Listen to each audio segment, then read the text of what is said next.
5 months plus में मेरा इतना बेहतरीन रिजल्ट आया है। अभी और भी रिजल्ट आना बाकी है। जितने भी मैंने यूट्यूब वीडियोस देखे हैं बाकी यूट्यूबर्स के जिनका रिजल्ट है 1 ईयर में भी इतना अच्छा रिजल्ट शायद नहीं आता होगा जितना मुझे अपना लग रहा है। अगर मैं मेडिसिन नहीं लेता हूँ, पीआरपी नहीं लेता हूँ, तो क्या ऐसा रिजल्ट मेरा 5 मंथ्स प्लस में आता है या इसको और टाइम लगता है सर आने में? डेफिनेटली।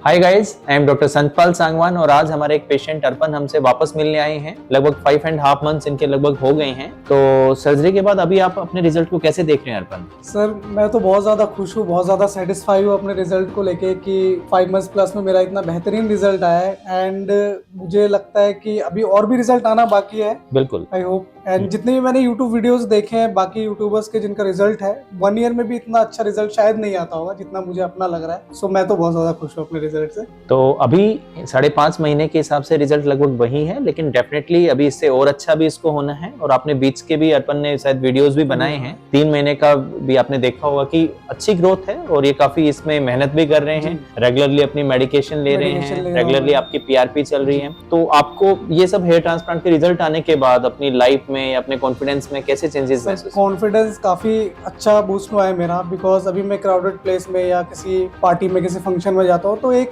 अलग सा फील नहीं होता है जैसा मुझे पहले सर्जरी से पहले फील होता था कि बाल इधर उधर देखता था मैं मिरर में, लोगों के हेयर स्टाइल बनाते थे, हेयर कटिंग लेते थे न्यू ट्रेंडिंग वाले। सो अभी जो है मैंने भी अपना हेयर कट करवाया ट्रेंड के हिसाब से, ब्रेड कट करवाया है, तो काफी ज्यादा कॉन्फिडेंस बूस्ट हुआ है मेरा कि मैं भी ट्रेंड के साथ अभी चल पा सकता हूँ एंड चल रहा हूँ। तो काफी ज्यादा तो सेटिस्फाइड। जो भी यंग पेशेंट हैं जो हेयर ट्रांसप्लांट कराने से थोड़ा सा घबराते हैं या फिर उनको लगता है कि कोई ज्यादा इससे फर्क नहीं पड़ता, तो उनको क्या कहना चाहोगे कि इस तरफ जाना चाहिए या फिर अवॉइड करना चाहिए, या मतलब कि क्या बेटर रहेगा उनके लिए? नहीं, ऑब्वियसली अगर आप डेली लाइफ में अगर अपना हेयर लॉस से काफ़ी ज़्यादा परेशान हो, जैसे कि मैं भी परेशान था तो मैंने हेयर ट्रांसप्लांट करवाया, तो आपको भी ट्रांसप्लांट सर्जरी की तरफ जाना चाहिए। ये काफ़ी सेफ है एंड इस क्लिनिक में मैंने करवाया, मेरा ऐसा कोई जो आफ्टर सर्जरी के बाद कोई कॉम्प्लिकेशन हो ऐसा कुछ मैंने फेस नहीं किया है। मेरा एक्सपीरियंस बहुत बेहतरीन था एंड मेरा सजेशन यही है कि बाकी लोगों को भी ट्रांसप्लांट करवाना चाहिए ताकि उनका भी कॉन्फिडेंस बिल्ड हो सके, कॉन्फिडेंस बूस्ट हो सके।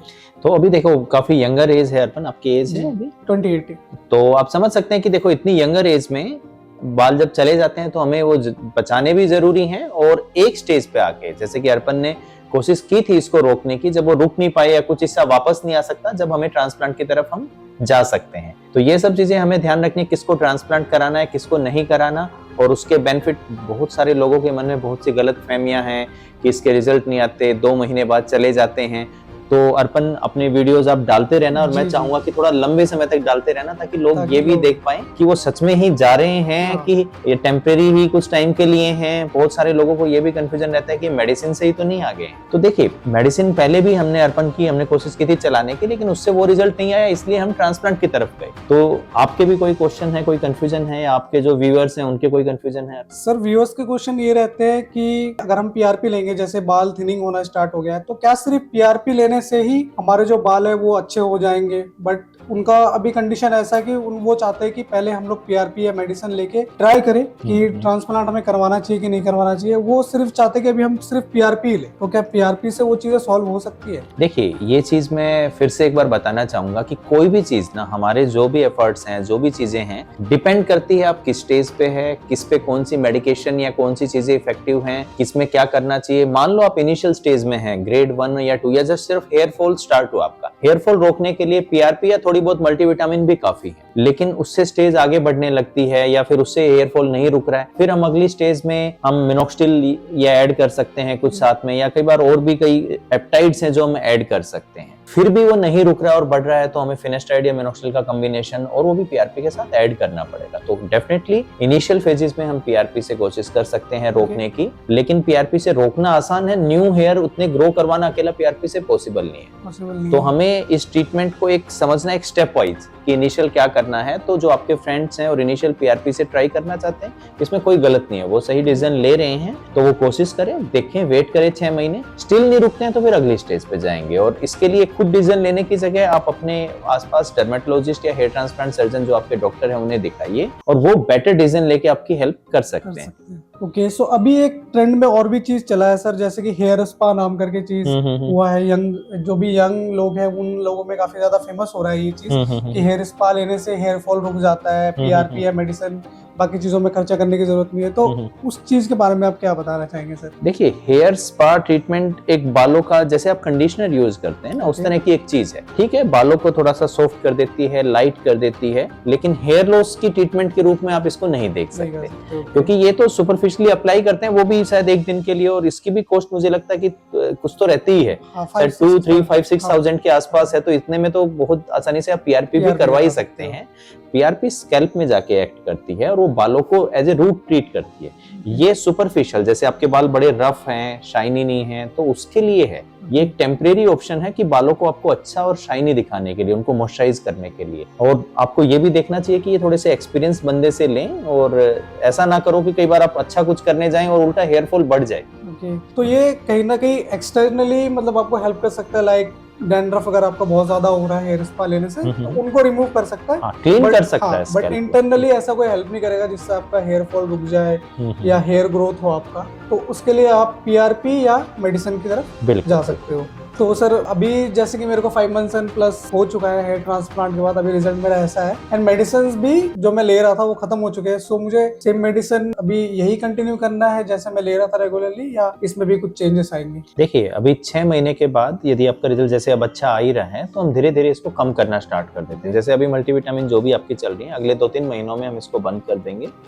ठीक है, और मिनॉक्सिडिल को भी धीरे धीरे हम एक बार शिफ्ट कर देंगे। यदि हमें स्टेबल लगता है तो इसे भी हम बाद में अल्टरनेट डे भी कर सकते हैं। लेकिन थोड़ा बहुत ये चलता रहेगा ताकि आपके नेचुरल बालों में वो प्रोसेस ना स्टार्ट हो जाए। अब हमारे लिए ट्रांसप्लांट का रिजल्ट आना ही सब कुछ नहीं है। यदि आप इसको कम से कम 8-10 साल रिटेन करते हैं या उससे भी ज्यादा रिटेन करते हैं, तो इसका सच में फायदा है। आपने किया और 3-4 साल बाद आपको लग रहा है फिर हल्के हो गए या पीछे वाले हल्के हो गए, तो फिर उस चीज का इतना फायदा नहीं हो पाता। मतलब मेडिसिन एकदम टोटली छोड़ना नहीं है। मेडिसिन हमें लेना है, बट वैसे गैप दे के, जैसे अभी क्या हो रहा था, मैं दिन में 2 टाइम मिनोक्सिडिल लगा रहा था, मॉर्निंग में एक बार एंड नाइट में एक बार। तो इसको थोड़ा सा डिले करेंगे, लाइक दिन में अभी एक बार लगाएंगे, बस कुछ दिन बाद 2 बार, ऐसे करके। तो ऐसे करके जो मेरा जो रिजल्ट है वो लॉन्ग टाइम तक बना रहेगा, और जो ट्रांसप्लांटेड हेयर है उसके साथ जो नॉन ट्रांसप्लांटेड हेयर है वो भी बचे रहेंगे। तो इस चीज में मेरे को फायदा होगा लॉन्ग टर्म के लिए। एंड जो मेडिसिन, जो शैम्पू जो था, जो मैं डेली कर रहा था शैम्पू, तो उसमें भी कुछ चेंजेस आएंगे या वो आप अल्टरनेट डे कर सकते हैं आपके रूटीन के हिसाब से। कुछ मैंने जैसे एंटी डैंड्रफ शैम्पू भी ऐड किया था। अब जैसे सीजन चेंज हो जाएगा, डैंड्रफ उतना नहीं रहेगा, तो उसकी भी हम फ्रीक्वेंसी अब कम कर सकते हैं। हफ्ते में 2 दिन की जगह वो हफ्ते में 1 दिन हो जाएगा। आप नॉर्मल शैम्पू भी अल्टरनेट डे कर सकते हैं हम। एंड बात रही सर पीआरपी की, जैसे 5 मंथ्स प्लस में अभी सेकंड पीआरपी मैंने ले चुका हूँ यहाँ से, एंड थर्ड पीआरपी मैं आज लेने आया हूँ यहाँ पे। सो मेरा जो 4th पीआरपी रहेगा उसका साइकिल कितना रहेगा कि 1 मंथ 2 मंथ कितने दिन में लेना चाहिए? देखो, अभी इसके बाद हम रेगुलरली मेंटेनेंस जिसको बोलते हैं, जनरली वो 4 से 6 महीने में होता है। हेयर लॉस थोड़ा ज्यादा होता दिखता है तो हम 3 महीने में भी उसको ले सकते हैं। तो हर 3 से 4 महीने में एक बार आप पीआरपी ले लीजिएगा। यदि स्टेबल रहता है तो धीरे धीरे उसको 6 महीने में एक बार कर देंगे, तो उससे वो मेंटेनेंस रहती है। वो एक तरह से खाद की तरह आप समझिए, ताकि हम बाकी मेडिसिन और मिनॉक्सिडिल की डोज भी उसके साथ हम कम कर पाते हैं। तो इस चीज में काफी हेल्प करता है वो ट्रांसप्लांटेड हेयर्स को, राइट? तो सर इसके बिना भी क्या ट्रांसप्लांटेड जो हेयर है वो रिजल्ट जैसा मेरा आया है, अगर मैं मेडिसिन नहीं लेता हूँ, पीआरपी नहीं लेता हूँ, तो क्या ऐसा रिजल्ट मेरा 5 मंथ्स प्लस में आता है या इसको और टाइम लगता है सर आने में? डेफिनेटली इसको और टाइम लगता है। देखिए, आप समझिए कि आपका जो रिजल्ट है, ठीक है, ट्रांसप्लांटेड हेयर ग्रो करेंगे, लेकिन उनकी थिकनेस इंप्रूव हो सकती है, वो स्पीड अप हो सकते हैं पीआरपी वगैरह से और इन मेडिसिन से, और उनके बीच में नेचुरल हेयर भी ऐड हो सकते हैं। वो तो एक बोनस है कि हमने जितने भी लगाए उससे ज्यादा रिजल्ट आ रहा है, तो मतलब नेचुरल हेयर भी कुछ ऐड हो जाएंगे,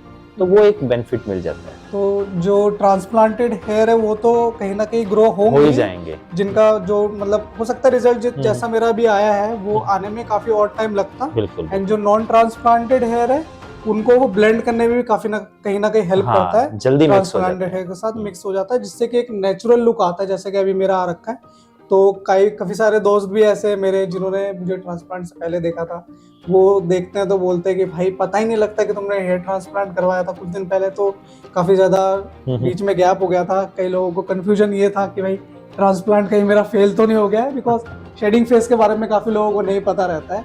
सो अभी तो रिजल्ट इतना बेहतरीन आया तो बोलते हैं कि यार एकदम मजा आ जाता है जब भी मैं आपको देखता हूँ, बिकॉज बाल आपके इतने अच्छे आ गए।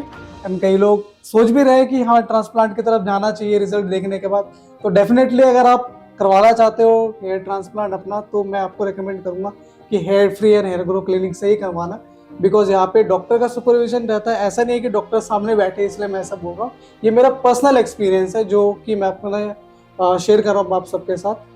तो काफ़ी बेहतरीन एक्सपीरियंस था मेरा। तो मैं चाहूंगा कि हम और पेशेंट ऐड करते रहें यहाँ पे, जिनके रिजल्ट अच्छे आते रहें, और चाहूंगा कि कुछ पेशेंट और सामने आए जो अपने रिजल्ट के बारे में बताएं, क्योंकि ये बड़ा होता है कि हमारे ज्यादातर पेशेंट रिजल्ट अच्छे भी आ जाते हैं, वो कैमरे के सामने आने को तैयार नहीं होते हैं। कहीं ना कहीं बहुत लोग घबराते हैं कि भाई मैं पहले दिखने में ऐसा था, अभी मैं ऐसा हूँ, हेयर ट्रांसप्लांट करवाया मैंने। ये सर्जरी लोगों को बताने में काफी ज्यादा शर्म सी आती है आई गेस। मुझे तो ऐसा नहीं लगता है, मेरा एक्सपीरियंस काफी बेहतरीन था। एंड और लोगों को भी बोलना चाहिए, अगर आपको कहीं से फायदा हुआ है, बेनिफिट हुआ है, तो वो चीजें बोलनी चाहिए, बिकॉज जो दूसरे लोग हैं उनको उनके तक ये चीजें पहुंचे और बेनिफिट जो है उनको भी मिल सके। Right. Okay Arpan, thank you.